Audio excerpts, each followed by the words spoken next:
Yo, kon karita. Oui, men. Kon man zè yon bati. Fò mou da mou apil la. Oui, men. Après, on a ma passion ba, men. Bon shop la, men. Moi, je peux bel petit jeep jaune, men. Un petit marron blanc pour manger, men. Ah, ou kon e fò fè ti ke menaj la kont nan. Avec le monde à l'école, je dis, bien belle, men. Oui, men.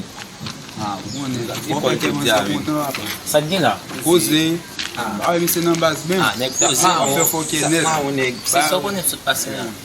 Par contre, il voit de ma passe qui bas, on passe un petit femme qui toujours en valise dans dos. Ki ti fòm sa? Petit femme men. Ah, mati. Ou men mwen. Des paroles ba moi c'est base, me fait trois casser. Ouais, ah, mati. Trois casser Papa mwen comme toi ça passé. facile. Comme ça passé. Base, moi c'est mettre un petit jeep jaune, on m'a au blanc men. Il toujours en valise dans dos. Pendant m'a descendre puis ba me croiser moi c'est. Ki wè la di Un petit mette? jeep jaune avec on m'a au blanc. Des paroles base, me fait trois casser. Yo, men, kon ba kare, men, primaire, men, mwen pou ap gadi yo, men.